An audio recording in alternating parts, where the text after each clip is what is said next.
That's just true. So what have you been, I don't know, Cedric, you've been in the booth all day. Have you seen some cool stuff out there or what? I mean, there's been some interesting decks. So, we've, of course, done our metagame breakdowns. I know you've handled here in the booth with Sean, and we've seen a little bit of everything at this stage of things. We've seen Simon's awesome Simic Ramp deck. We've seen Simic Nexus. We have seen aggressive white decks lose a lot. Ooh, and I feel like they're losing more than they actually should be. Like it feels that way. Like the 2 or 3 matchups that we've seen, or at least that I saw, were just brutal game 3s. It was a one-sided game 1, a kind of close game 2, and then what was that? 3 experimental frenzies? Yeah, pretty brutal in the stuff. hand, stuck at 3 mana. It's one of those things where you're like, if one more land comes off the top, it is a completely different story. But I mean, Yamamoto is one of the folks on the bubble, I guess you'd say. Yeah, let's take a look at our standings now and see who our bubble boys and girls are going into our last round here. And of course, we've got 4 players that are locked in heading to day 2. Greg Orange, Matias Leverato, Kai Buda, Shota Yasaoka. Congratulations to them locking it in day 2. But of course, all these players at 5 and 2, they can still make it in. There are 11 players at 5 and 2 yet in our tournament. What do you think here, Day 9? And I told you, Yamamoto is literally on the bubble yes, right now. there. The bubblest of all. And I mean, this is one of the most agonizing, difficult to focus in situations in any tournament structure. When you have a Swiss structure where even if you win, you still might not advance. It's a little scary. You start getting distracted. You start kind of peeking over, how's this game going? And you start to look, and anytime you're not focused on these games, I mean, we've seen little tiny misplays just snowball and snowball and snowball at this tournament so far. So how many did you say we're still at 11 players. 11, and there's only 8 slots left. Yeah. So that's very, very agonizing. I want to know who you've been specifically impressed with watching people play today.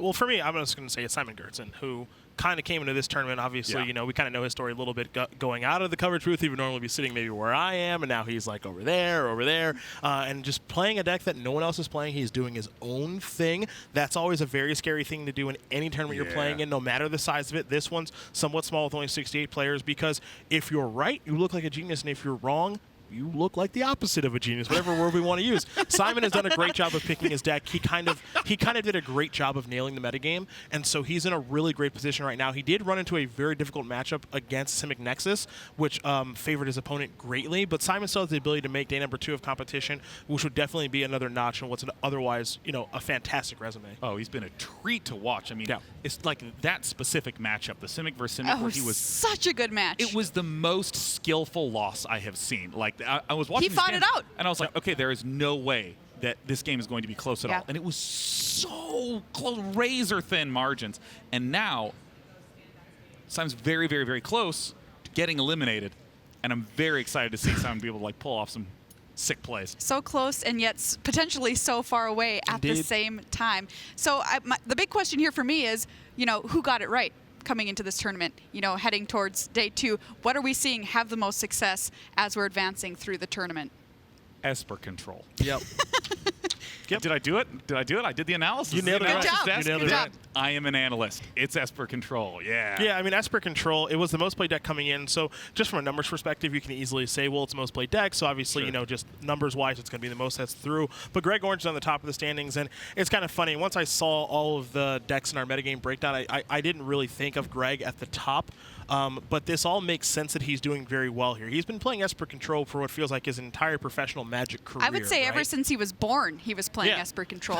One could argue no one's cast Teferi, Hero of Dominaria, more than this guy has. Pro Tour Magic 25th Anniversary champion. This is right in his wheelhouse. He feels very, very comfortable in all matchups with this style of deck. So to see him at the top of the standings, given the metagame and what people are doing here this weekend, it really shouldn't come as much of a surprise. This is his deck.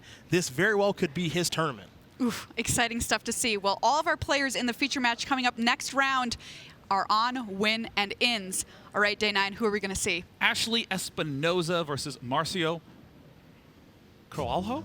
Carvalho. Oh my gosh. I was one of those things. We got to train, we got to practice it coming up. You may be an analyst, but we got to get the names down. Marcio Carvalho playing Esper Control. And if you look at Marcio Carvalho's list, it's pretty much archetypical. It is the most sort of in the middle of the bell curve of the Esper Control decks. But, Cedric, I really want your analysis of this weird Gruul deck from Ashley Espinoza that's running double Immortal Sun, a Fight with Fire in the main deck, as well as 6 Planeswalkers with 3 Domries, 3 Nissas. So this is anything but your typical deck here this week. And we've got 3 players playing Gruul Midrange. Andrew Cuneo and Huey Jensen are playing the exact same list, then Ashley Espinoza is doing something completely different. You mentioned some of the standout cards, most notably that very powerful artifact, the Immortal Sun. Now, alongside Planeswalkers, you would think this is a bit of a non-bow, but that card is so powerful when it resolves that it is worth playing for Ashley Espinoza. Once it's on the battlefield, we've already seen her take care of Matt Nass and him playing Esper Control, and against Marcio, the same story applies. If it gets onto the battlefield, it's very difficult for those players to remove. It makes those Planeswalkers useless, and it will generate such an advantage that the game almost ends immediately. So that's your key card for the matchup, and we'll have to see if it does show up. Yeah, I really got to take a look at Carvalho's deck list again to see the number of D-Sparks that are in there. What are the answers to be able to go up against the Immortal Sun? It's just so interesting to see the number of Planeswalker-focused answers that have been showing up in all of these decks, because I feel like that is the sort of big overarching story of the weekend. Everyone has some number of Planeswalkers in their deck, it seems like. So how do you sculpt your starting 60 cards to address that? Well, it's Planeswalkers versus decks that have to be able to answer Planeswalkers, right? Is it Phoenix? The way it handles it is with Arclight Phoenix. With the Gruul Midrange deck, it is generally going to be haste threats in Gruul Spellbreaker and Skark and Hellkite. And in this instance, there's of course also the Immortal Sun. Now again, you would think a bit of a non-bow with Planeswalkers, but Planeswalkers are good on their own, and the Immortal Sun is good on their own. They don't work together, but you can't guarantee that you're going to draw those cards together all the time. So ideally, you do one or the other, and the Immortal Sun is so good that once it does resolve against Esper Control strategies, it generally wins the game all by itself. It's definitely a risk worth taking. Well, both of these players are on the bubble, which means should one of them lose, there's a possibility they could still get through, but it likely means elimination. But whomever wins this will advance to Day 2. Becca, let's get the match underway. Yes, that's right, Day 9. So excited for these players to get a win and in, possibly. Let's welcome them to the stage. You know them by Muffinpie on Twitch, and they are a Mythic Invitational Competitor 2019. They love to turn creatures sidewise. It's Ashley Espinoza.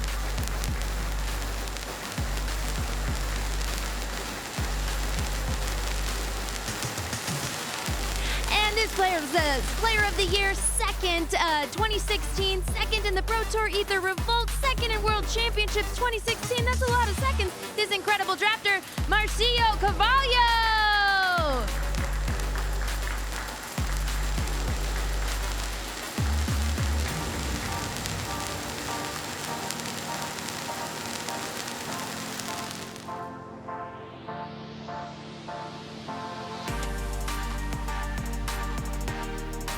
All right, Marshall and Paul, we're coming to you to find out which of these players will make it to Day 2.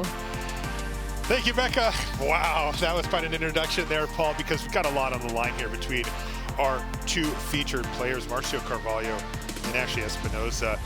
Well, at this point in the tournament, given that we're cutting to a Day 2, it's all on the line. It's that simple. A win gets you through. Yeah, every single match being played right now in the tournament is basically a win and in. If you win, you get that magic number of 6 wins to make it into Day 2. And then there's going to be this big, huge scrum. A bunch of players are going to look to see if they can get those 2 or 3 slots left for the X&3 record. That's right. There's going to be maybe 3 players. Something like that. Record. I remember Simon mathed it out and told me that it was 2. So I believe Simon, probably 2 or 3. And so these players are playing for their slot into Day 2, but of course there's a lot more on the line in this tournament. There's $100,000 up top. Yeah, 100K for first place here at Mythic Championship 3. So this is a lot of money on the line, and that's only a small percentage of the total prize pool, which is $750,000. Yeah, $750,000 for the prize pool for this event. Every single competitor showing up to this event receives a prize. So this is just a huge, huge tournament overall. And this is a big matchup. I mean, we've already seen Ashley Espinoza dispose of a previous MPL member in Matt Nass and going up against one of the best in the world here. Marcio Carvalho is one of the scariest players to play against in any Mythic Championship that you will play. Yeah, Ashley has not taken the easiest route to Day 2. But we'll see how things fare here for Muffinpie, who we're going to be following along with on the bottom part of your screen. As you mentioned, Marcio Carvalho, though, is going to leave no wiggle room here as one of the top players in the world, full stop. But Ashley has brought a really cool deck to the field here, and something that you know, isn't a huge part of the metagame. A lot of these players won't have expected this deck. Man, Ashley's really good at keeping a hand with no 1 or 2 drops and then drawing Growth Chamber Guardian. It's a skill. Yeah, this is the second time, and it's crucial because, you know, especially on the play here, Marcio not having the removal spell here, Ashley does just have the opportunity here to just adapt the Growth Chamber Guardian and get an additional copy. And then now Marcio now has to choose. I can take a 3-drop from your hand, but that doesn't mean you can't do anything on turn 3. You can still adapt the Growth Chamber Guardian. Yeah, again, that Growth Chamber Guardian so good here. Off the top of the library. And now we're going to see an attack for 4 and another Growth Chamber Guardian immediately jumping into hand here for Espinoza. And the cards are just not lining up well here for Marcio. I mean, 4-4 is such a big game against the Esper deck. You see Oath of Kaya dealing 3 damage. You see Basilica Bellhaunt as a 3-4. It basically just chump blocks the Growth Chamber Guardian. Now, he does have a little bit of a reprieve here because he can use Thought Erasure potentially to either take away the other Growth Chamber Guardian or one of the more expensive spells as he sees fit. I would assume Growth Chamber Guardian here, given that he's got another Thought Erasure in hand.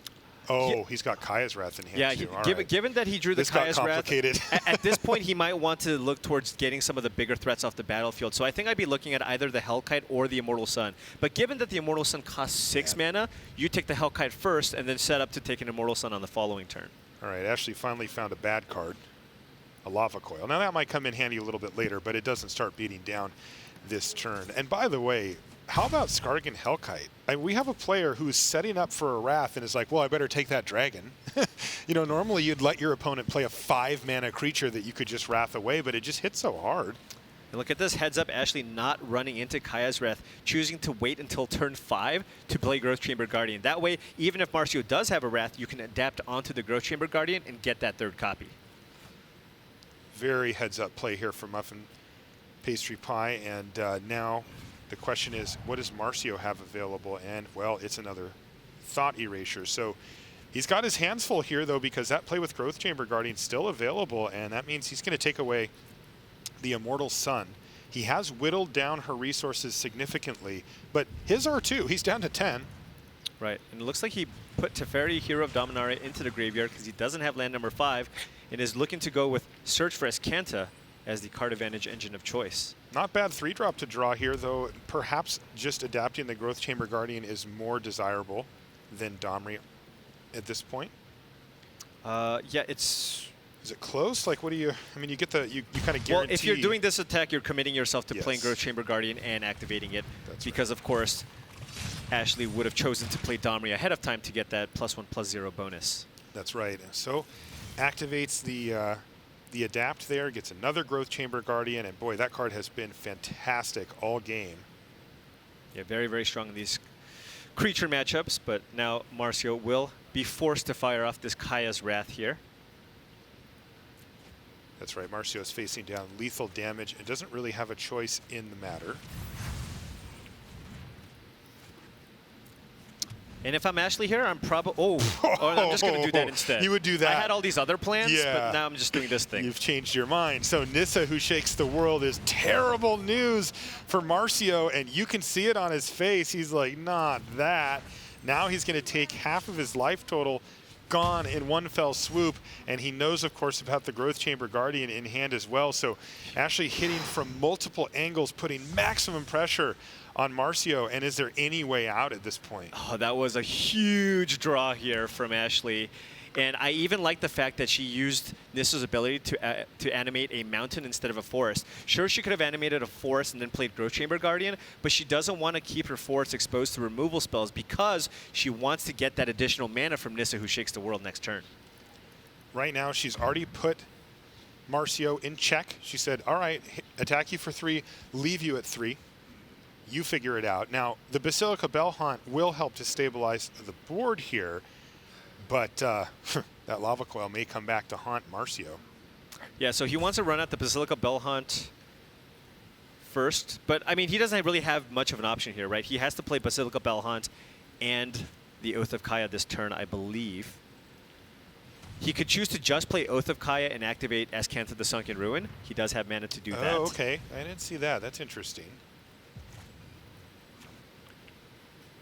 just making sure he taps correctly, using as Kenta to cast Oath of Kaya because Basilica Bellhunt requires black, black, white, white.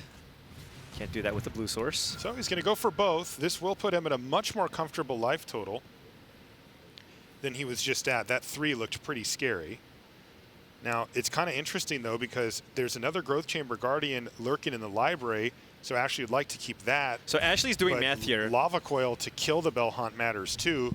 Go ahead. So Ashley's doing math. Oh, Stomping Ground was huge, too, because Ashley actually has the mana to cast Growth Chamber Guardian, adapt, then play Domri and fight the Basilica Bellhunt with the adapted Growth Chamber Guardian, because you have so much mana with Nissa who shakes the world. Yeah, wow, just completely opening up the door, and like you said, the Stomping Ground lets the adapt happen here as well, so this works out beautifully. No Lava Coil needed when you can just punch the Basilica Bellhunt right out of here.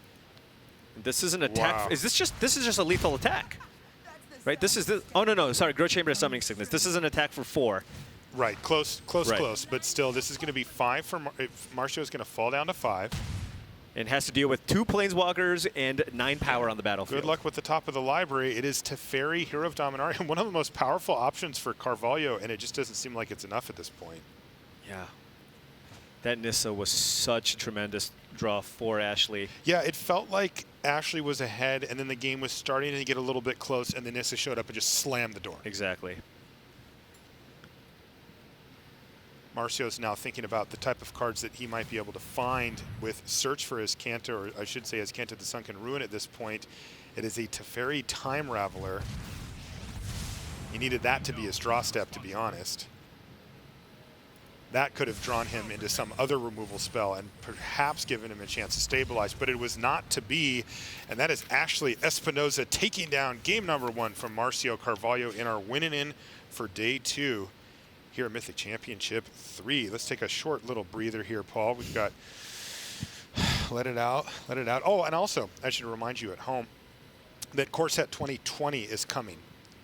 And core sets are often the best time to start playing Magic. Like if you're watching the stream now and you're like, this game looks cool, but I don't really know like when I should try it out or what I should do. Core Set 20, any of the core sets, but in this case, Core Set 2020 is a great time to do it. It sort of gives you the essence of Magic, what it stands for, why it's a good game in a more deliverable package. The set arrives on Arena, so if you're an Arena player, you can play it on July 2nd. And if you want to make it out to a pre-release, a local one, they are on July 5th. You can visit magic.wizards.com/core2020 for more info on that. I do recommend core sets, especially if you're just starting out. It's a nice on-ramp to get you familiar with how the cards work. Absolutely. All right, so we're sideboarding here, Paul. I'm assuming that Marcio gets to really gear his deck in a good way for this matchup, but what about Ashley? What are the options here? We see that 3rd copy of Immortal Sun has come in. Yeah, I mean, I feel like things get even better for Ashley. I think the biggest strength of playing decks like Esper Control that don't play any creatures is the fact that you get to kind of blink your opponent's removal spells for the most part. And now that changes, you get to take out all your shocks for more relevant threats. So now Ashley is playing a more threat-dense deck, and I think the matchup actually just gets even closer if Marcio was even favored for the first game. And if you wondered what Marcio was doing, well, he brought in removal. His hand is Kaya's Wrath, Cast Down, Moment of Craving, Elder Spell. And that was a mulligan there for Ashley. What did she end up on here? Fight with Fire, Legion Warboss, Rekindling Phoenix, Nissa, Immortal Sun. Wow, this is a very no early action and land light hand here, Paul, but a land off the top of the library certainly helps. And Marcio does have the answer here to the Legion Warboss. Right. I think Ashley, oh, there's another castable spell here, so now we have a choice between Gruul Spellbreaker and Legion Warboss. And Ashley now choosing whether or not to play Legion Warboss or the Spellbreaker, and choosing to play Spellbreaker, and of course, wanting to put the +1/+1 counter, got to play around that Oath of Kaya. That's right. But Cast Down in hand for Marcio will take care of Gruul, the Spellbreaker, and he has the 2nd mana that he can play here to leave up Moment of Craving to snipe that Legion Warboss if that's the best play for Ashley, and it is. Yeah, and look, you can see Ashley unhappy that she. Oh no! She has to announce it. That is part of. That is part of. Yeah. Oh, Judge skis. Yeah. So why don't you explain what happens here, Paul? So what happens with cards that have triggers at the beginning of combat step is there is a rule in the tournament here. Because it happens automatically, you need to announce that you're casting cards like Aurelia, Exemplar of Justice, or Legion Warboss to give the opponent an opportunity to set a stop to cast a removal spell to deal with that creature. So in Legion Warboss's case, it does make a 1/1 attacking token at the beginning of combat. But when Ashley cast it, she needed to say, hey, I am casting Legion Warboss to give Marcio the opportunity to set that stop to cast Moment of Craving on the Warboss. There is a similar rule for Wilderness Reclamation where you say you're casting Reclamation, so you give your opponent to cast something like a Mortified to deal with it prior to the end step where it will trigger and untap all lands. Okay, so Warboss means that you can't use the 1/1 in this turn or the next turn. Okay. Yeah, but I have removal. She's gonna have a 1/1 for free always, or else she would never have the 1/1 because I have removal. So I'm issuing you a warning for game rule violation. All right, so basically there's a tournament official that's going to make a ruling as to how this pans out. Until the end of the next turn. Basically, the deal is that Marcio has the removal spell Moment of Craving in his hand, so he's inquiring about, well, what actually happens here with the token, and we'll just have to wait and see what the ruling is. Yeah, and this Goblin token must attack if able, so Ashley cannot even choose to not attack with the Goblin token. But this turn she can attack. No. Well, I mean, it has to attack, right? But he has to attack. The Warboss It has says to the attack. token has to attack. That's the problem. Of course, one of the stipulations on the Legion Warboss is that the token that it made that turn must yeah, I know attack. it's not your fault, but it's gonna work the entire game. No, I know. I forgot. Yeah. Sorry. Yeah, I know. Yeah, it's a It's tough arena. spot. Obviously, I know, just okay. a I'm not mistake saying it's there your from fault. Ashley Oh, yeah, no, and I just, Marcio. yeah, it sucks. It sucks for me because Yeah, no, It can't attack on the next turn. so it's attacking now? Yeah, it's got to go. That's the rules. All right, looks like we are progressing Wow. here. All right, so it looks like Marcio, Next turn. perhaps not thrilled with the outcome there. He took a damage, and there is that extra token sitting there. And Marcio does have Moment of Craving here, which Well, he didn't cast at end of turn, which I is think really he might interesting. have roped or something because it just went right over to him. He had mana available. That was kind of the whole point of the discussion there. Right. Although, I mean, I suppose it doesn't given matter. what he drew, it's not going to matter for this game. Yeah. And now, yes, the 1/1 token basically just won't be doing anything. Well, it won't be doing anything this turn, but I Okay, to attack now? think that she can attack with it the following turn. next Skip one. one whole attack. Yeah, the ruling is, as it So I already stands, passed the turn, right? that creature gets to more turn, attack two that turns? turn because it No, one must. turn They total. can't So change you that. skip one entire And that attack phase. this attack I step just skipped last turn. she's Okay, not then allowed to. We've gone through one attack turn with it not going. No, we have not. We've gone through one attack without it going. Yes, we Yeah, I have. passed. We have Yeah, skipped I one passed. turn. Yeah, Remember when? then we're fine. Yeah. It's resolved. So I believe now Like the it's not- Goblin token can attack because one turn cycle has occurred because there was a turn where Oh. Marcio did cast Moment of Craving. No, that was a turn that she passed the turn. He untapped, cast Moment of Craving, and passed it back, right? Maybe I missed something there. Whatever. The point is that Ashley still doesn't have land number 4 here and has just gotten Kaya's Wrath, but does have double Nullhide Ferox, Rekindling Phoenix. A lot of action in this hand when Ashley finds that critical 4th land. Is there a 1-mana card in Marcio's graveyard? No. So she's just going to run it out as a threat. Yeah, she's just going to run it out as a threat and just as a way to just remove a card in the graveyard because Search for Escanta is in the deck. But Marcio actually, Teferi was a huge draw because he has a ton of removal in hand, but he does need to get that card flow going. And yeah, look at this. He's doing it. There's Teferi off the top, finding Lyra. So this was a situation where he's looking to try to slam the door before Ashley can start casting all of those spells in hand. And now we're going to see a real race here because Teferi drawing extra cards plus Lyra up against what is going to be a string of 4- and 5-mana threats here from Ashley's side of the battlefield. And these D-Sparks are phenomenal right now. They just deal with all of the threats that Ashley has in hand. Right. So now Marcio has the ability to pay 2 mana to be able to target Nullhide Ferox, and then we'll use D-Spark to get it off the battlefield, draw a card with Teferi, and play Lyra Dawnbringer next turn. However, Ashley does have Fight with Fire in hand, so she does have the answer for Lyra Dawnbringer, but still needs to be able to deal with that Teferi that's on the battlefield. Yeah, Ashley came prepared for this. I don't want to know what Lyra, how many times she lost to Lyra before being like, all right, fine, fire one in the main, I'm going to bring another one too. But yeah, she has a fight with fire and multiple collision colossus still. Yep. Not going to lose this to Lyra. That was clearly a decision during deck building, and it's going to pay off here because having an immediate answer for Lyra helps out a lot, keeps pressure on Teferi as well. Although now that I say that, Ashley's thinking. Yeah, I think she was considering playing Nullhide Ferox this turn and setting up for a Domri fight next turn, but that leaves you so vulnerable to an instant speed removal spell. Okay, there's Direfleet Daredevil, though, with the way clear, able to knock 2 more loyalty off of Teferi.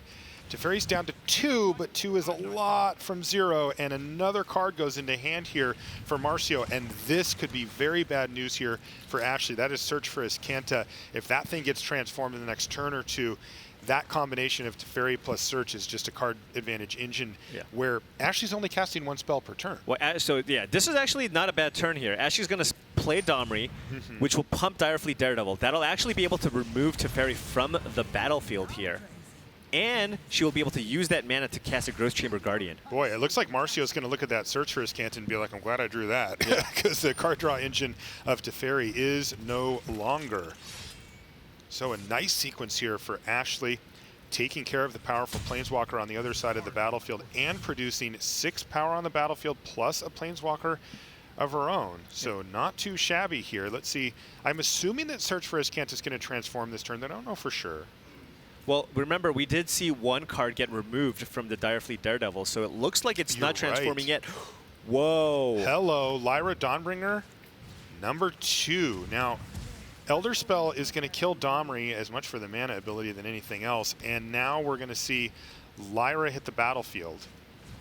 And you see that 6 cards in the graveyard, so I imagine Marcio is just going to flip over whatever the top card is. Oh my goodness! That. Collision off the top of the library. What? That's why we put it in our deck. And bang, knock Lyra Dawnbringer out of the sky, and that's a huge swing right back in Ashley's direction. Yeah, I mean, that's a big swing, but Marcio has a lot of mana in play, and we're going to see Search for Azcanta flip this turn, so it's not over yet, but that was extremely important for Ashley to draw this turn. Woo. So Search, the first trigger is going to resolve, and then, of course, Marcio will be able to transform it. And that's what happens here. And there's Cast Down to help stem the bleeding here. He can use that to kill the Growth Chamber Guardian while the shields are relatively down, if he'd like. Marcio using Azcanta. Let's see what he chooses to get here. Wow. This has been a serious back and forth game between these two. Whoa. Command the Dread Horde. He's still at 16 life. Ooh, that could be a game ender. I mean, you're certainly getting back Lyra here, right? Yeah, for sure. I mean, I would pay 6 for Lyra, just straight up. Not bad, not bad. Yeah. And, you know, he has to now be thinking, what are the removal spells left that Ashley has in her deck? Because she's already used a Fight with Fire and a Collision Colossus. And I think there might just be 1 Collision Colossus left.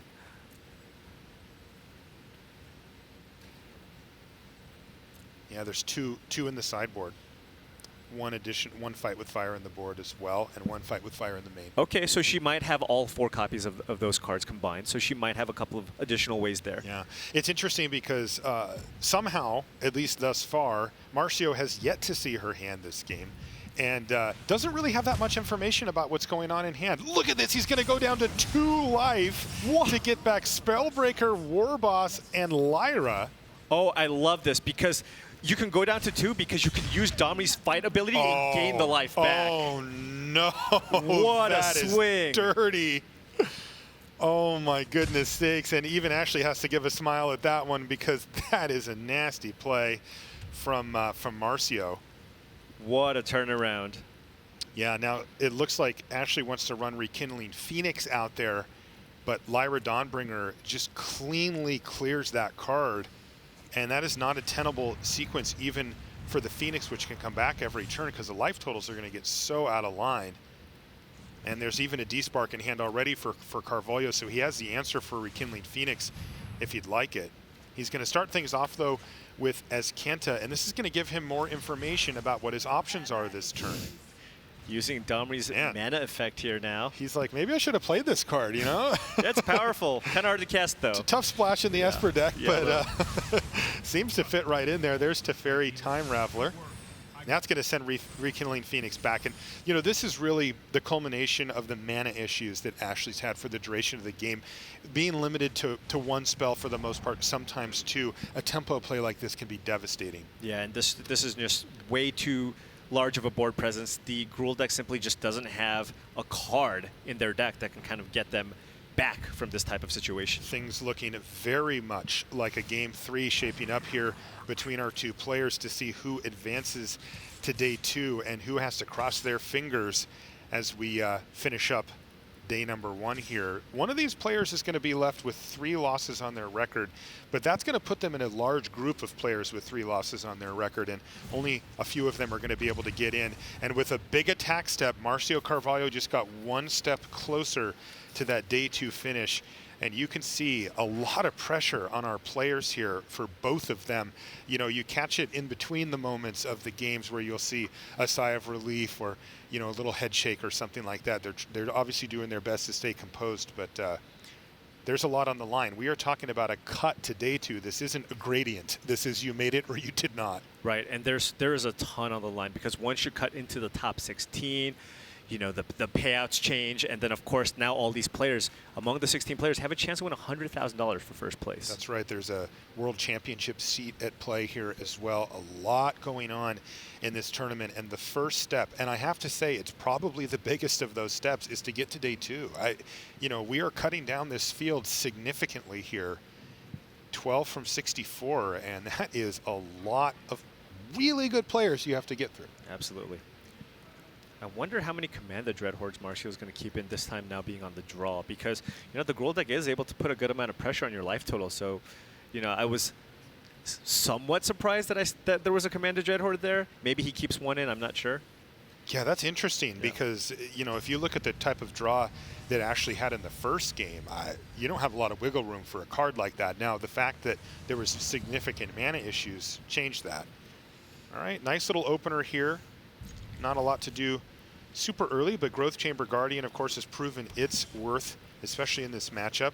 And there's some nice stuff late there with the Rekindling Phoenix, the Hellkite, and the Immortal Sun. So lands are kind of the name of the game here for Ashley. And what is Marcio working with? Marcio really wanted to find a 2-mana answer to Growth Chamber Guardian, cast down her Moment of Craving, but because he doesn't have it, Ashley now has the ability to adapt the Growth Chamber Guardian here. Yeah, who needs lands anyway? Given that she doesn't have any other play, I think she's just going to go for the adapt here. Yeah, is the read that Marcio would not have risked allowing you to do it, and so you should just do it anyway? Exactly. If Marcio had 2-mana removal spell, he would have just used it on his main phase. That's right, and it looks like that's a conclusion that Ashley came to as well. And that's a big deal here because the draw step here was Fight with Fire, not a land and really not a card that Ashley wants to see at this point particularly. So pass the turn back. And what can Marcio get going on his side of the battlefield? We see Oath of Kaya not doing a whole lot against the Growth Chamber Guardian, so he's going to settle for Search and Pass, and whew, there's a land off the top of the library for Ashley. Ooh, which is baby. actually kind of a good thing in some senses, because now Marcio actually has a target for the D-Spark. His hand is just extremely awkward. He's got an Oath of Kaya that doesn't kill anything, and a D-Spark that didn't have any targets until Ashley drew that land. And you can see her whispering, one more land. I see that. Nothing like paying a little homage to the magic gods. Oh, that was huge cast down here. D-Spark plus cast down means Marcio now has removal effects for both of the creatures on the battlefield. That was huge because Marcio kind of has a late game here, right? He's got the Surge, he's got Teferi, so he has all the card draw effects, but he just needed to find a way to get that Growth Chamber Guardian off the board. Cast down was the perfect card. So now he has got her down to nothing on the battlefield, and it was not a land off the top of the library for Ashley. It was a Llanowar Elves instead. So she's going to have to settle for Growth Chamber Guardian plus Llanowar Elves, it looks like. Yep. I don't think you should be sandbagging the Llanowar Elf here. I think you should just play it out and you know, hope your opponent doesn't have a sweeper. Because if your opponent just uses a spot removal spell on your Growth Chamber Guardian, then you can use your Llanowar Elf to cast Immortal Sun or Guardian Hellkite. Yeah, but you know what? A little more conservative here, respecting the possibility of a Kaya's Wrath, Ashley's just going to pass the turn back without playing the Llanowar Elves. Okay, so I think I see what's happening here. Instead of playing Llanowar Elves, Ashley does have the ability to play Colossus to save Growth Chamber Guardian by pumping it. Yes. She can actually give it +4/+2. But that's tough because if Marcio responds next turn with Lyra Dawnbringer, she has the Fight with Fire, of course. She has everything here. Yep. So this was actually really, really heads up here. Not playing Llanowar Elf and keeping the pump spell up. Super smart play there from Ashley, and she does dodge that Oath of Kaya, making that play, knowing that she's got another answer for a card like Lyra Dawnbringer in hand. She could afford to do so, and did. Now she gets to adapt the Growth Chamber Guardian, making it a 4/4, knocking Marcio down to 11. You play the Elf now. And now you're going to play the Elf, yeah. Another Growth Chamber Guardian in hand, of course, as well. And here, Search for Azcanta doing its thing. This is a real race now between On Board and how quickly can Marcio try to take over this game. You got to feel like he wants to just find a way to look at her hand and take away that Fight with Fire and then just say, Lyra, take me home. This is really, really impressive sequencing here from Ashley. Just the way that she's kind of played out her threats, kept mana up, play around potential removal spells that your opponent can have. She also just has a level of comfort with the deck that is apparent. Yeah, you know, definitely. With a lot of the sort of the sequences that you see time and time again, you know, we noticed how many matches she's played, and yeah, clearly a grinder here. For somebody like Marcio, we expect that, right? I mean, Marcio's full-time MPL Magic player, right? And this is not a horrible sequence. You get to bounce the Oath of Kaya, play it, and now if Ashley chooses to use Growth Chamber Guardian to kill Teferi, Marcio will be able to get an additional drain here with Oath of Kaya. Yeah, I'm tapped off. Oh, yeah. That was the one time on tournaments. That was funny. Yeah, so whatever. Ashley's like, all right, I'm going to do this right. I'm saying I'm casting the War Boss. And Marcio goes, yeah, I'm tapped out this time. Yeah, Marcio really needs to find a sweeper here because we know Lyra Dawnbringer is not going to get it done because Ashley has that Fight with Fire in hand. He did. He found Kaya's Wrath with that Search for Azcanta off the top of the library. So we've got a game once again. And of course, Ashley's seen this all before. So now what happens? The Immortal Sun could hit. It could be a Skargan Hellkite. It could be a combination. This is close. What is she going to go with? She is going to go with the Immortal Sun and pass the turn back. Now, the downside here, that's no immediate threat on Marcio's life total. The upside, though, is immense on that card. Oh, and look at that Excellence Binding off the top. Wow. From Marcio Carvalho dealing with the Immortal Sun. Incredible top decks here from Marcio Carvalho, but Ashley is not done yet. Still massive pressure. Domri, Anarch of Bolas off the top of the library, but it looks like she may just say, nah, let's make a dragon. Skargan Hellkite is a 3-turn clock thanks to the haste ability. So close. This is so close. And the real question is, can he get Lyra Dawnbringer to stick on the battlefield? In the meantime, he's going to transform and find Watery Grave. So does he need to take a turn here to cast a fairy and send that Hellkite pack in? I think he really wants to find Thought Erasure to make sure that the coast is clear. Totally. I wouldn't be surprised if he goes to Fairy minus on the Skargan Hellkite here. That's what I'm thinking too, Paul. Although it looks like he's going to activate Azcanta the Sunken Ruin here. Also, of course, keep in mind, Marcio's at 8 life. That's a Fight with Fire. Oh, he found the Thought Erasure. Oh.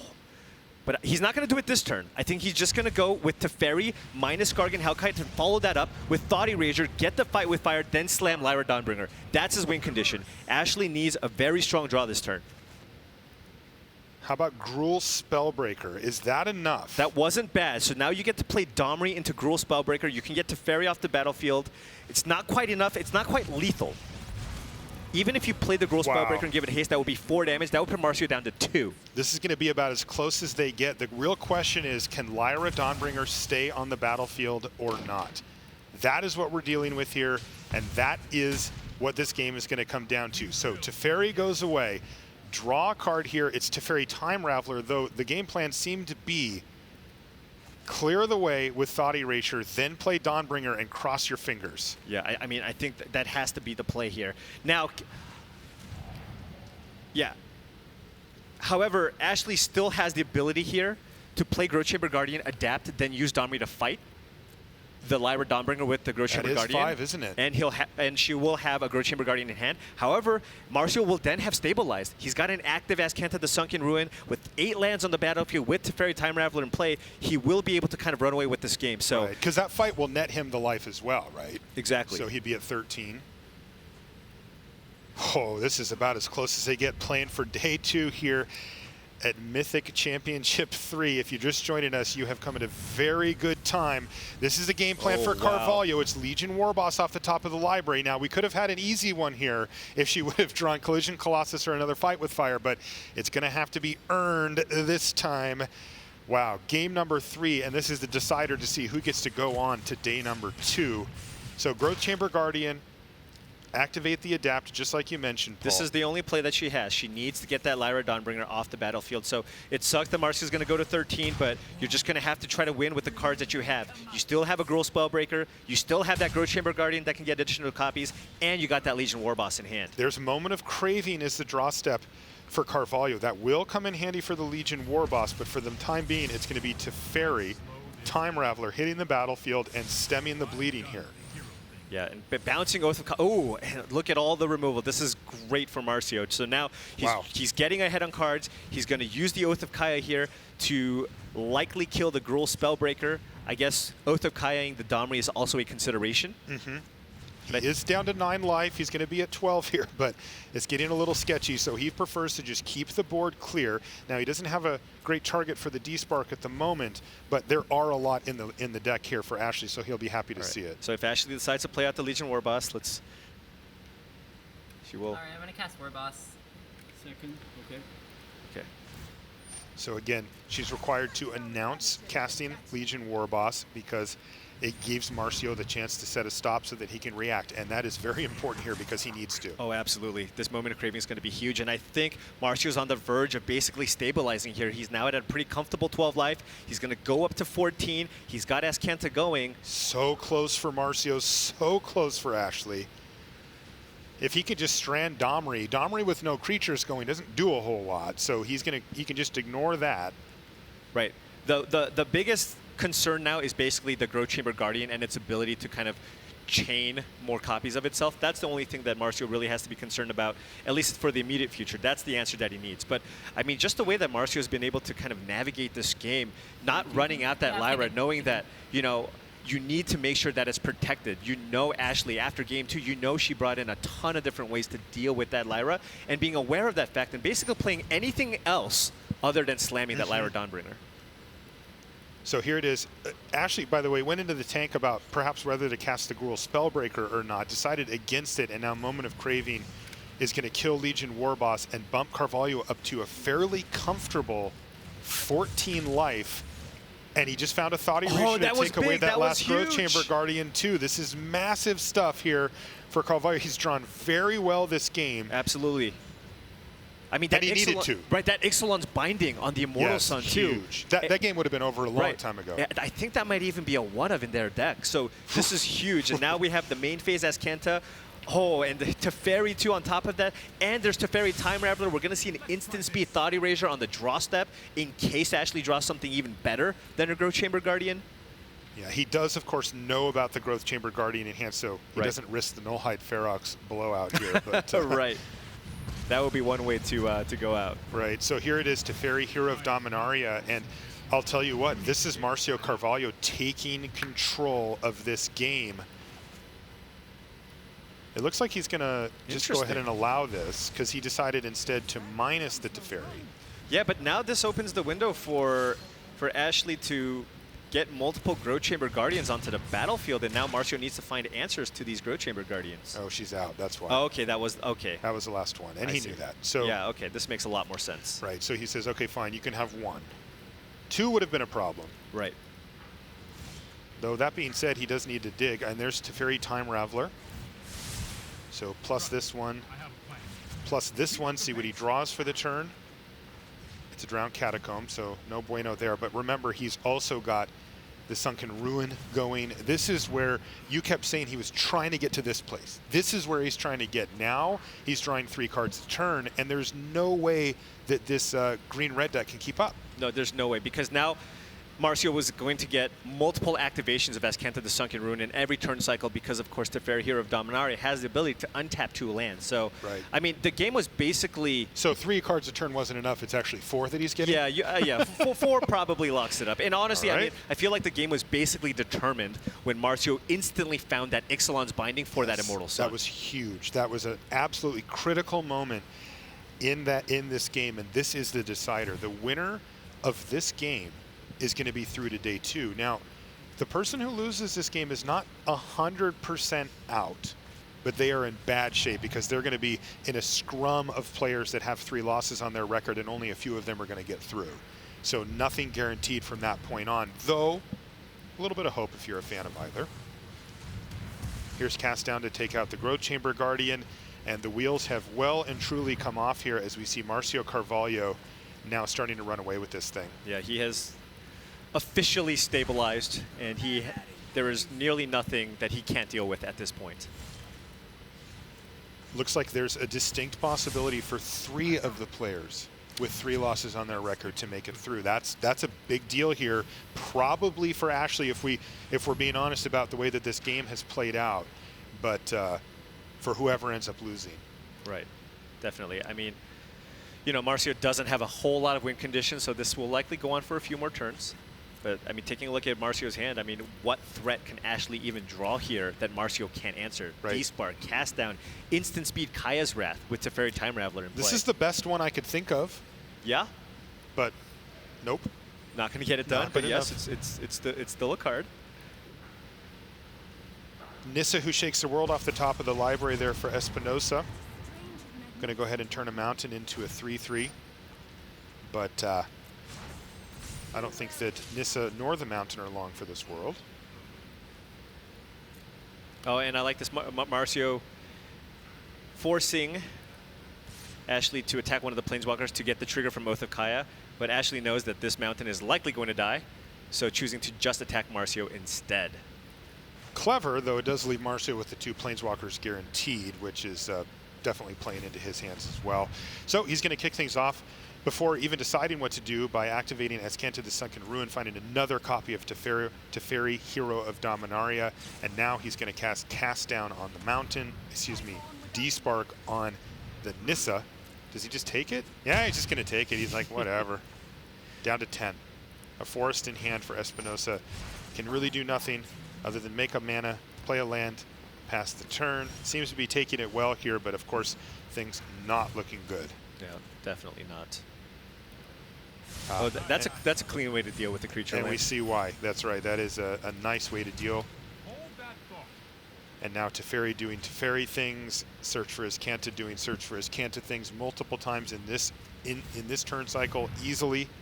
And that Elder Spell is going to be kind of a way to kind of expedite the win here with Marcio being able to Elder Spell Teferi, Domri, and then embleming Teferi, Hero of Dominaria. Yeah, I think that Ashley just wants to try one more draw step here and then probably pack it in. Yep. And Ashley's going to have to consult the leaderboards and cross some fingers here because there is a chance to still get through, but it looks like this one is going to go to Marcio Carvalho, and he's going to be able to advance to day 2 guaranteed. Boy, this was an emotional match. Ups and downs. Oh, yeah. Really well played by both players. Super fun to watch. If you're watching along with us at home, we're lucky. That was a really good one. Definitely. Great way to end the day. Yep. Here's an Elder Spell now. Again, just sort of cleaning up the board, right? Marcio now just gets to say, well, can this target this? Then I will do that, and do that, and do that, and he'll I will exile your entire board. That's right. A forest off the top of the library for Espinoza. Is that it?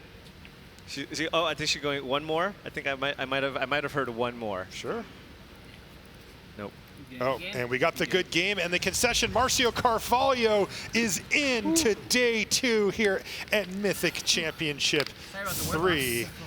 Wow, it was not easy for That one was dramatic. Holy that one was dramatic. smokes. I don't know if you caught his reaction there from our player cam, but it was 2 fists and like, yes, because he knew how close that was. Right. There were multiple times throughout the course of that match where it did not look good for him. Well, yeah, I mean, even when he was down a game, even in game 2 where, you know, there was the Legion Warboss with the tokens, and then he had to find sweepers and find Teferi to just, he needed to change so many things together in both games 2 and game 3 to be able to come out victorious, because, you know, Ashley not only played extremely well, she also had pretty strong draws herself, and Marcio just kind of one-upped her every single turn. It's like, oh, you drew land for Immortal Sun? It's okay, Ixalan's binding off the top. Yeah, incredible stuff from both players, but it was Marcio Carvalho who ended up winning, and he is standing with Becca Scott right now. That's right. Thanks, Marshall. I'm here with Marcio Carvalho. What was your state of mind going into this match? Yeah, I wanted to win so much. I knew the match would be tough because she got 3 Immortal Suns that completely shuts my deck, so I knew I was out for trouble. Yeah, speaking of your deck shutting down, how did you feel when you, in I believe game 2, drew that Ixalan's binding right off the top after the Immortal Sun was played? Or maybe that was game 3. It was game 3, yeah. I felt amazing. I was like, this Immortal Sun is going to be tough. I had a scanted search for something, but with binding on top, I was like, nice, no more Immortal Suns this game, so. Yeah, absolutely. And now you are playing Esper Control, which we know is the most popular deck, at least in day 1, and it looks like day 2 as well. What do you think about the metagame going forward? Are you looking forward to those mirrors? Do you think you have an edge over the Esper hero? I think my list is pretty good for the mirror. I'm afraid of the Nexus, maybe. Nexus deck, I lost 1 today, but I think I'm pretty good for the mirror. Yeah, all right. Well, what else are you excited about? I mean, you've done it. How does it feel to know that you are in the running to maybe get that seat at the World Championship? You definitely are moving on to day 2, and maybe you're gonna get that $100,000 prize. Yeah, I feel excited. Of course, all I want is to play Worlds because I always want to play all possible tournaments. So let's see what happens. Well, it is such a pleasure to talk to you. Congratulations. I'm very excited for you and for all the players making it to day 2. We have a little bit more magic coming for you after this break from Twitch.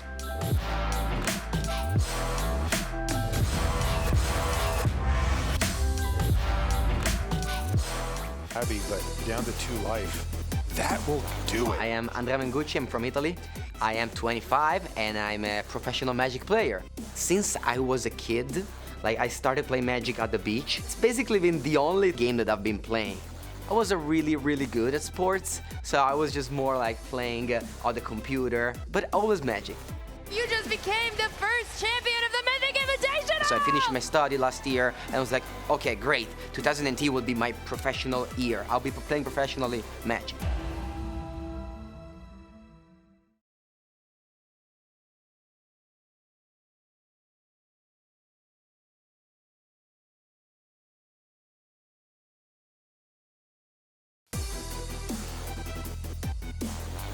Hi, I'm Martin Uza.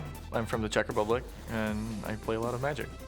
In high school, my friends were playing this interesting game, and I just, I was interested, so I asked them what it is, and it's this, cool strategy game, and before I knew it, I was buying packs and just had a huge collection and everything, and as the time went by, I started playing tournaments and went to PTQs and whatever, and now we're here.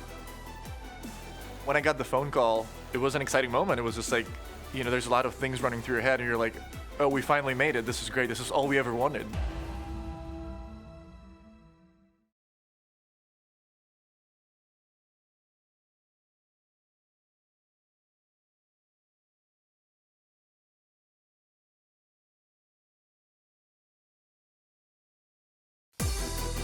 My name is Luis Salvato. I'm from Argentina. The first time my brother bought some Portal decks. We learned how to play, and then 10 years ago, I'm playing professional level. Faxon says that's enough to kill me. Luis Salvato is your... My family and my friends support me a lot. When I found out that I was in the MPL, that I was selected for that, everyone, mostly me, was super excited about this.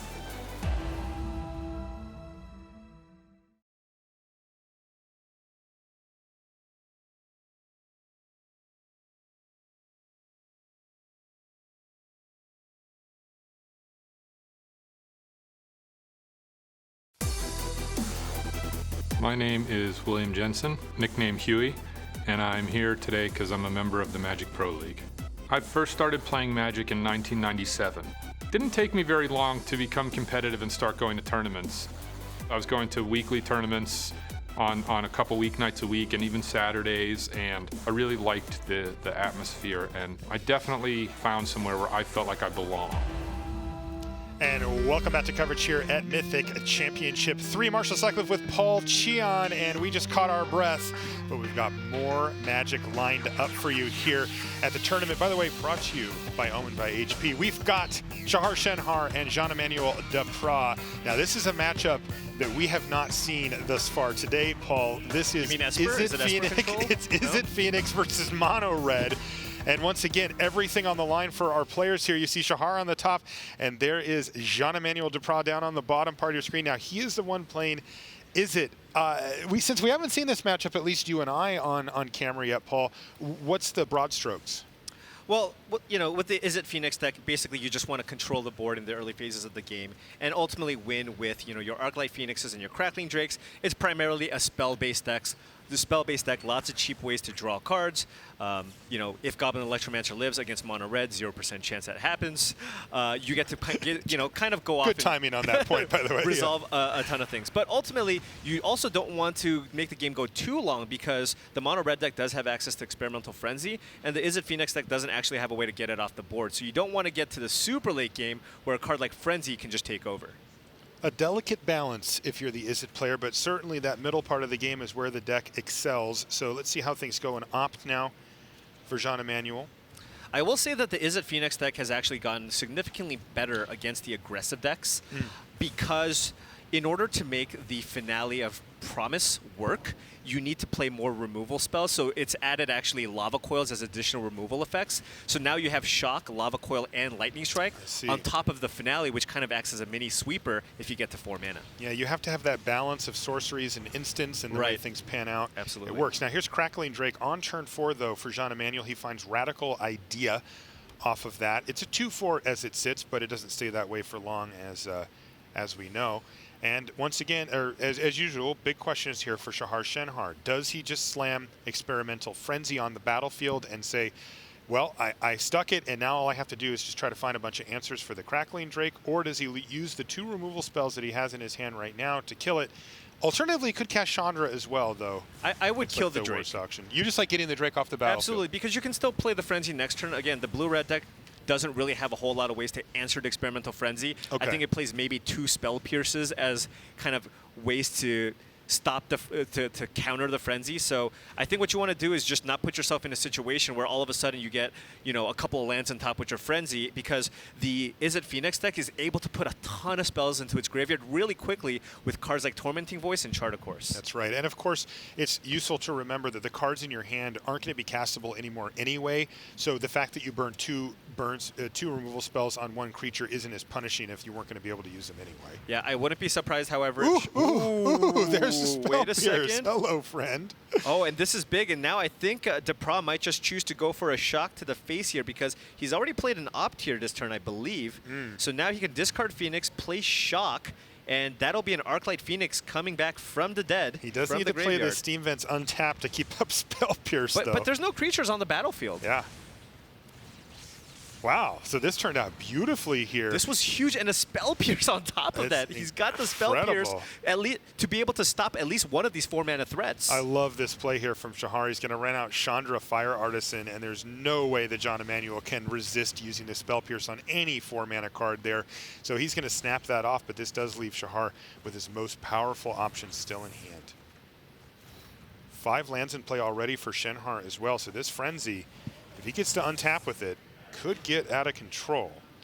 Yeah, but if it's just the Arclight Phoenix, I think Shahar can beat it. Definitely. With that Experimental Frenzy, so we'll see what happens. I mean, we're now going to see an Experimental Frenzy on the battlefield, and Depras has no answers. That's right. There aren't any in this color. In fact, the trio of Grixis, but this color pair also, of course, you just can't do it. So it's Viashino Pyromancer on top of the library now for Shenhar, and he has to just pass the turn back. Exactly. And now Depras needs to find something like a Crackling Drake to just put additional pressure. Arclight Phoenix also does the job here. So he's doing the math here because he does have Radical Idea that he can jumpstart to just get that Phoenix into the graveyard. He just needs to make sure that he fulfills the other requirements, casting a couple more spells. Wow, Crackling Drake here as well for next turn. He's going to use Lava Coil on a Fanatical Firebrand. Not normally what you want to do, but hey, when you're going to get back your Arclight Phoenix, it's well worth it. So now this is a 2-turn clock. Shahar needs to find answers to these Arclight Phoenixes. Yeah, and we know the one on top of his library is going away, so there's the thing. Oh, there's a shock. But he has to do it now. A little awkward. Shockward? Okay, there's a Chain Whirler.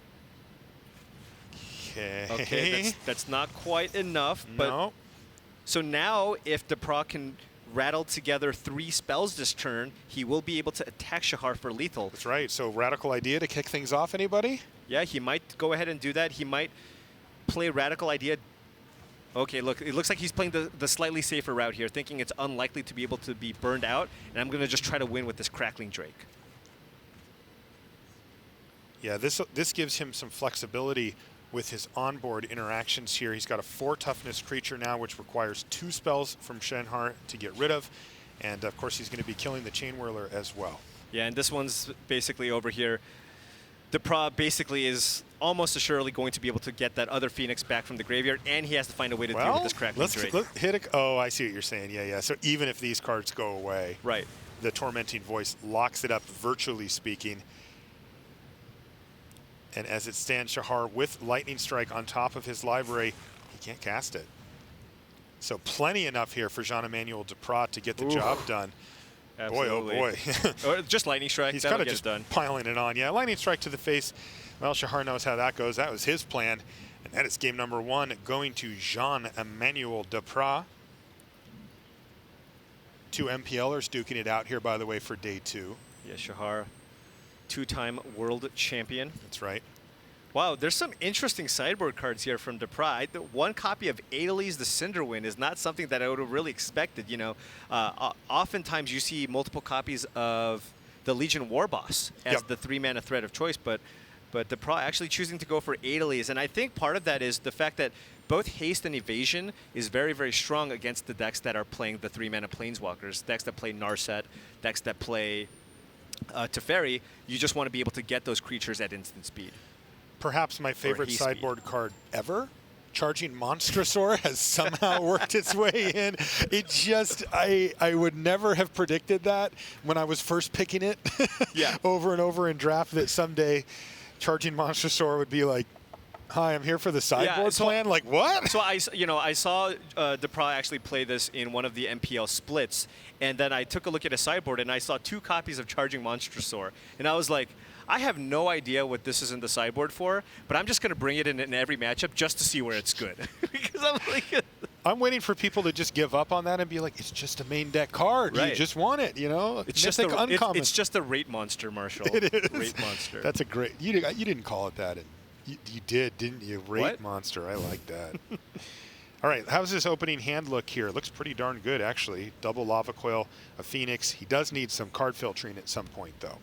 Yeah, it looks like a solid hand for both players. Okay, he finds another Crackling Drake, so a lot of power in hand, but I think that Jean-Emmanuel will trade that off for a land in a heartbeat at this point. There's Viashino Pyromancer hitting the battlefield here on turn 2 for Shenhar, knocking Jean-Emmanuel down to 18. And oh boy, another 4-drop off the top of the library here for Depra means that he's not hitting those land drops, and this hand is looking a lot worse than it did 2 turns ago. Absolutely. Depra really needs to find a Tormenting Voice or a Charter Course to dig through for some more lands and put those Arclight Phoenixes in the bin. Another missed land drop here for Depra, but there's good news for him too, because Shahar decided to play Light Up the Stage, but he found 2 spells and he can't cast both of them, so he's going to have to settle just for Lightning Strike at the worst. Although now that I say that, there's that Experimental Frenzy. I suppose he wants to empty out his hand first, though. Yeah, and Depra does have the Spell Pierce for one of those 4-mana effects. I wonder if he's just going to fire off a Lightning Strike. Just in case he bricks again. I guess discarding Arclight Phoenix isn't the worst either. There is Steam Vents off the top of the library. So finally land number 3, though he doesn't actually do anything with it because he needs land number 4 as well to really get the ball rolling here. There's Goblin Chain Whirler off the top of the library, but it's going to be Chandra Fire Artisan that's going to meet a Spell Pierce here, and Shahar is going to say go after that. I like the Direfleet Daredevil here, though, because there's a Lava Coil in the graveyard, and that can be really powerful for Shahar. That was a really big draw, drawing that second copy of Spell Pierce for that Experimental Frenzy. However, Shahar drew a really strong card as well. He drew Light Up the Stage, which goes really well with Goblin Chain Whirler, which will be able to trigger that Spectacle cost on the card. In fact, it goes so well that John Emmanuel Duprat is going to Spell Pierce it to try to stem the bleeding here. But Shahar says no problem, but there it is. Land number 4 off the top of the library for Duprat means that he can afford to cast this Crackling Drake, which is already a 3/4 perfect size against the Chain Whirler. Yeah, now Duprat able to string together some lands here. So Shahar, and we're going to see that that lava coil out of the graveyard from John Emmanuel here, and he'll probably need to do that again at some point with that other Direfleet Daredevil, and that is a fantastic interaction for Shahar. It's a 2-for-1, gets him really tough to deal with threat, and it leaves him a 2/1 attacker. But there's unending Crackling Drakes here for Duprat. Yeah, so now he has a Crackling Drake, which can still block the Goblin Chain Whirler, and he still has access to the Shock to cleanly deal with the Daredevil on the battlefield. But keep in mind, Shahar also has a Frenzy in his hand, which he's going to be firing off pretty soon. Runaway Steamkin a little late to the party here. That would have been an explosive card to play on turn 2. Now, could be great. I've still seen Steamkin in the late game be quite good. And we see no fear whatsoever here from John Emmanuel Duprat. He's just going to go ahead and block the first striker here. And Shahar dare Shahar to do something. Shahar here gonna fire off the Lightning Strike. I wonder if Shahar wishes that, that he ran out the Runaway Steamkin here first, because with this attack, Shahar wants to use Lightning Strike to get that Crackling Drake off the battlefield. And had he played the Steamkin, he would have had an additional counter on it. Yeah, so now he has to play the Shame Steamkin here, just run that thing out. That's okay, though. It usually ends up getting big anyway. There's Steam Vents off the top of the library, but the third Crackling Drake of the game. How can Shahar keep up with this? Well, I know how. He can resolve Experimental Frenzy, but we're not quite there yet, are we? Wow, look at all these Phoenixes. No kidding. 4-drop, 4-drop, 4. I mean, 3 Phoenixes and 3 Crackling Drakes this turn from John Emmanuel Duprat, and he has made it to this point in the game with 9 life still. Now, that's not super comfortable, but it's enough to survive for now. And Duprat debating whether or not he wants to use the Shock right away on the Runaway Steamkin in case Shahar has multiple instants to protect it. Yeah, I'm a coward. I just snap that off. I'm not going to play around. And I think it's about time. I think it's about time to jam the Experimental Frenzy and hope to, piece together a bunch of burn spells to finish off Duprat. That's right. And a quick check there of the graveyard of Duprat reveals 2 Shocks and 2 Spell Pierces. So the Direfleet Daredevil not really doing enough. And it's probably just that time. There we go. Experimental Frenzy hits the battlefield. And now we're going to see a real race here. Another Shock off the top of the library here for Duprat, but he's got 3 Arclight Phoenix. It's time to race. And here we go. Time to race. This is time. And an Arclight Phoenix, so boom, you take 9 damage. I mean, this is a 2-turn clock. Shahar needs to find answers to the threats on the battlefield. Where have I heard you say that before, Paul? And there it is, Mountain off the top of the library. That's it. And John Emmanuel Duprat is going to be into day 2. Easy game. Wow. Play 4 drops. Wow, that frenzy really failed Shahar Shenhar. Wow, that was brutal. You're supposed to have those explosive turns when you get to untap with the Frenzy, and instead it was just whomp, and he was under so much pressure, mainly from Crackling Drake. I mean, it was, double-digit power in both of those 2 games. Yeah, and that is a card that just risen in popularity. We've seen metagames where there were none, and then went up to 2, and now a full 4 copies being played in the Izzet deck because it's just really, really well positioned now. People aren't playing Ravenous Chupacabra anymore. People aren't playing Vivian Reed, so there are not a lot of really clean ways to kill the Crackling Drake that doesn't cost you a card. That's right, and this is all, of course, on top of the fact that you get the card back anyway, right? Exactly. It's like we're a little greedy in Standard these days. All right, so that's John Emmanuel Duprat advancing to day 2, and he is with Becca Scott right now. Thanks, Marshall. Yeah, that's right. I'm standing here with Jean Emmanuel Duprat, who just won with an Is it Phoenix deck. That gets me every time. Why did you decide to bring this deck? I've been playing it for a few weeks already, including in the MPL matches, and it has performed very well so far. I think it's just the best deck in the format, to be honest. Amazing. And obviously, it's doing very well against aggro decks. You just beat Shahar Shenhar, who also is making it to the top 16, it looks like, which is very exciting. But how do you think it's going to stack up against Esper Control and Esper Hero? So Esper Control is one of the toughest matchup. I think it's still very winnable. Like, I'm a little unfavored game 1, and then I have a good sideboard plan with Saheeli and Ral. Like, basically a Planeswalker sideboard plan that prevents them from cutting the Elder Spell as they would like to do it. So yeah, I worked on the matchup a lot because it's one of the toughest, and I think I have a shot. Excellent. That's so exciting. Now, walk me through what your journey has been today. What have been sort of some of the ups and downs? So I was 2-2 after round 4, and I had to rally back and win 4 in a row, which is always hard to do. Like mentally, you don't want to give up. You have to give your best every single game. I played against Esper 3 times and beat it 3 times actually, but always 2-1, like very close games. And I lost twice against White Winnie. That is a good matchup, but yeah, the matchups haven't played out today like I expected. Does it make you at all nervous that 2 versions of White Weenie just barely made it through to day 2? No, I think the matchup is good. Like it didn't go well today, but I still think the matchup is good. All right. Well, you and your Flying Wizards, I hope will go far. And thanks so much for talking to me, Jean-Emmanuel. Stay tuned. We're just going to get back to you with more magic after a short break.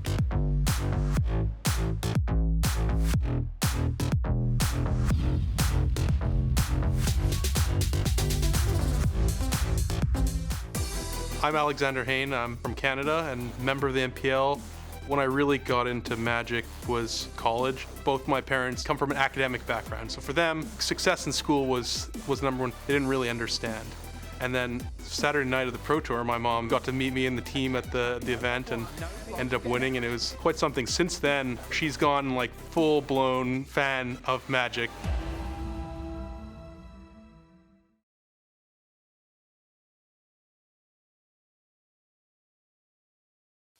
My name is Carlos Romão. I'm former 2002 World Champion. I remember when I won my first invite to the Pro Tour, told my father, okay, so this is a professional Magic tournament. My father was like, you take like A grades on the school and then you can go. My family was always supportive since the beginning. Like without them, I wouldn't be able to be here. When I got the call, I heard, okay, so we're gonna sign you a contract. And I told my father, and he was so excited. I remember that my mother picked up the phone and said, oh, congratulations, son, blah, blah, blah. Without them, I couldn't achieve anything like on this game.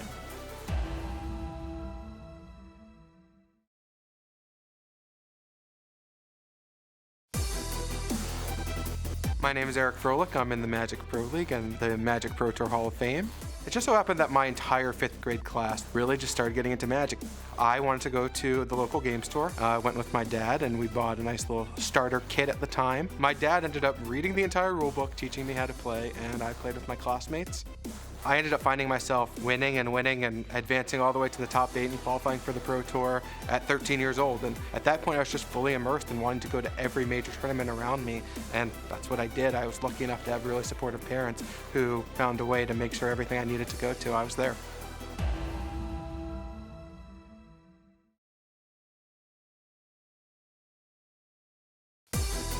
I'm John Rolfe from Omaha, Nebraska. I've been playing Magic for about 15 years. I played Pro Tour Ixalan, which I thought was going to be my last Pro Tour, and I ended up top 4ing the whole thing. And so then it gave me this awesome opportunity, and I've always wanted to pursue this. Why not take a chance?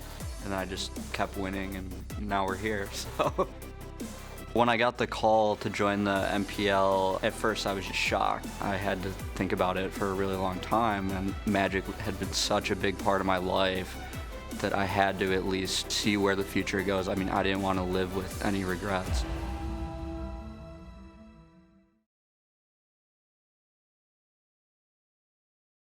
Happy with his opening hand. My name is Piotr Głogowski. I live in Poland, Poznań. I have been playing Magic since return to Ravnica. Before joining the Magic Pro League, I have been streaming MTGO. I hope that with the advent of the MPL and Magic Arena, I can expand on that. I'm certainly not going to leave the older formats that I love in the dust.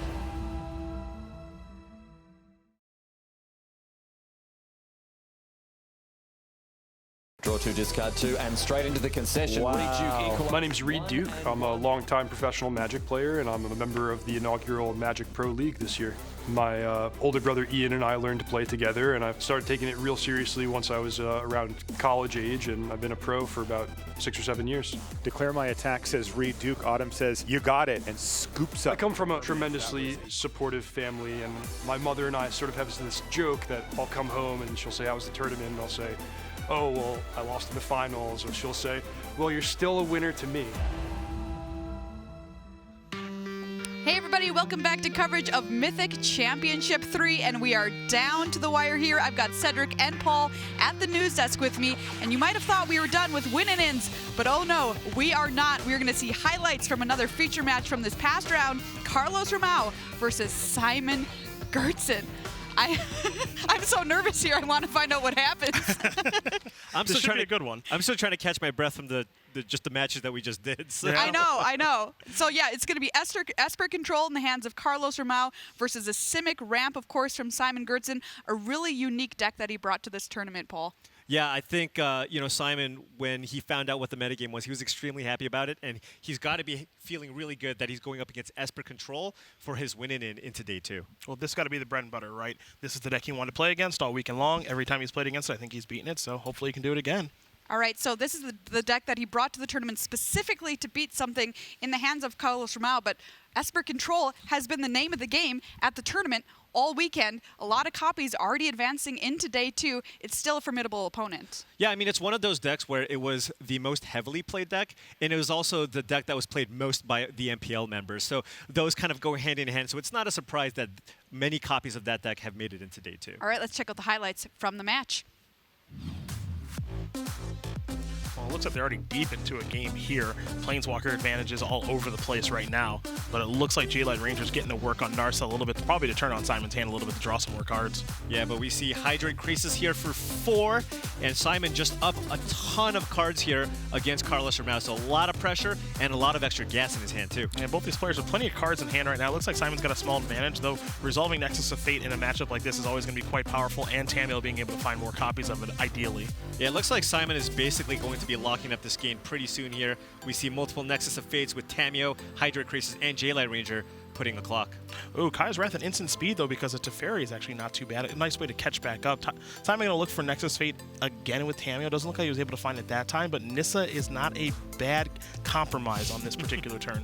Yeah, and more Nexus of Fates, and as you can see, Simon has all the mana in the world and an additional Hydra Crisis that he didn't even need to cast that game. Yeah, again, this is the matchup that Simon definitely wants to play against. This is ideal, though. I don't think he loves playing against Lyra Dawnbringer, especially with no cards in hand. Perhaps Tamio can fix some problems he's got here. Yeah, he's got a Tamio, but it looks like D-Spark is in Carlos's hand, so he can get one activation here. Curious to see what he chooses to get back here with Tamio. Looks like he's going into the graveyard to get Nissa back and maybe cast this on the same turn. So that's actually not a bad 1-2 punch of playing Tamio and Nissa in the same turn. I'm going to overload that D-Spark and Lyra ideally and maybe chain into Nexus of Fate or something better than that. And it looks like we basically just have a race here, but Carlos sitting at a pretty comfortable, well, it was 33 life, now he's back down to 24. Yeah, well, racing Lyra and now Teferi here of Dominaria is not the easiest thing in the world to do. We've seen that all weekend long. These two cards in combination have been fantastic. Yeah, very curious to see if Simon even has a card to deal with Lyra Dawnbringer. Whoa. Well, it looks like Carlos wrathed it away because the Lyra wasn't taking over the game the way that he wanted it to, so I guess these Planeswalkers, Paul, they'll do that instead, though Hydrate Crisis is going to try to catch back up here a little bit. Yeah, but not able to draw cards because Narset Parter Veils is on the battlefield, so simply a 5-mana 3/3 Flying Trampler. Not 1, not 2, not 3, but 4 Planeswalkers in the battlefield here for You Carlos. think that's enough? I've got a feeling they're probably going to be moving to a third game soon here. And now the Elderspell being played. Wow. Yeah, this is the old combo. Which wombo. ultimate are we seeing? That's actually it's a good Liliana. question. Yeah. Yes. Oh, look, little style points there coming from Carlos. An affirming head nod. I can appreciate that. Lyra again here in the third game as we move quickly into this one, though it does look like Simon's got a somewhat sizable advantage right now. This is a gigantic Hydrate Crisis with Nissa who shakes the world on the battlefield. Simon has more Nissas, more J-Light Rangers, needs to find some extra threats here. Yeah, Lyra can only do so much. Teferi is going to try to help out in this situation for Carlos, but it's simply not going to be enough. That huge Hydroid Crisis and that Planeswalker advantage, it's exactly how Simon kind of wants to draw things up in this matchup. Games are going to go long sometimes, but Simon felt coming into the tournament, cut Wilderness Reclamation, have cards that explicitly, take care of Esper Control, and it played out that way again. I mean, the way the matches played out for him the entire tournament is exactly kind of what he expected. Yep. He lost to a white aggressive deck in the early rounds. That's right. And then he lost to a Simic Nexus Mirror, which had Wilderness Reclamation, which is kind of the card that goes over the top in that matchup. Yeah. Not to mention the shirt he wore to the event, giving him some power, I think. I guess so. You think he's going to run it back tomorrow? Ooh, I hope so. All right, Simon. I hope he doesn't. I hope he's got a better one. I think he might need to put some deodorant No, I on. hope he's got a better shirt. I want to level it up. Yeah. I mean, that's fair. If that's the day 1 shirt, what's the day 3 shirt? Yeah, and well, the thing is, tomorrow it's double elimination, so he can't make it to the top 4 with 2 losses. All right, let's take a look at when you want to tune in tomorrow. Of course, 8 a.m. here, Vegas time. Don't miss it if you want to see all of the action from our top 16 tomorrow, 8 a.m. Pacific, 11 a.m. Eastern time. But now the moment you've all been waiting for, let's take a look at our standings. Who is advancing to day 2? Here we go. We already knew about some of these people. Of course, your division winners, Brian Bronduin, Brad Nelson, Ken Yukihiro, and Ray Sato from the MPL. And then the players who advanced at 6 wins, Greg Orange, Matthias Leverato, Kai Bude, and Shota Yasaoka. I mean, any surprises here, Paul? You know, I'm gonna have to say Kai. You know, just coming in. It's sick beats. No, it's not. It's not that. It's more like, hey, look. You know, Kai now has a full-time job. He's not a full-time professional Magic player anymore. And the fact that he's still kind of coming in against some of the current best players and still just putting up these results is very impressive. Yeah, we've got to hand it to Leverato too, like winning that tournament to get all the way here and doing so well. But all right, let's go to the big news. Let's take a look at who else is advancing to day 2 in the last round. Here we go! We've got John Emmanuel Depra, Jean-Rolf, Marcio Carvalho, Rafael Leve, Simon Gertzen, we just saw that happen, Kentaro Yamamoto, Li Shitian, and Shahar Shenhar, so that is 3 players through on 5 and 3 records. So congratulations to all of these people. Cedric, what do you think? Well, I'll say this. Myself and Alias, we got to cover 3 different aggressive white decks and watch them lose all 3 times. So Kentaro and Lishi, tomorrow, please let me watch them win. It was so painful being in the booth watching them lose, but congratulations to all of them. That is fantastic for all 16 how players. Stoked does Yamamoto have to be? He was 5-0 and lost 3 straight matches. At that point, you're feeling so down. Everybody just beating you up left and right, and still you squeaked into day 2. And his deck did not cooperate when it was on camera. There were no. too many draws of, I've got 2 frenzies and no red and 3 lands, and now the frenzy's too late and everything. The 5 rounds, it worked. The 3 when he was on camera, it really didn't. So hopefully tomorrow was better than it ended today. Yeah, the average CMC of his hand in the matches that we covered was like 4.5. Yeah, always. There was always 2 Conclave Tribunals and like 2 Experimental Frenzies and 3 land, and it was painful to watch. All right, so tomorrow, 4 division winners, 4 Hall of Famers, 4 players from Japan, 4 players from the USA. Today, 6 challengers advance and 6 members of the MPL. And our 12 winners from today are with day 9. We started with 64 players today, and it was culled all the way down to 12. Joining me on stage are the day 1 dozen. They started out having to play through the entire day, and tomorrow they will be playing in day 2, joining 4 of the MPL pros who are at the top of their division. That's going to kick off at 8 a.m. Pacific tomorrow, where we're going to have 16 players battling down to 4 in day 2 of the Mythic Championship 3. My name's Day 9. For me and all the coverage crew, thank you so much for joining us. We'll see you tomorrow.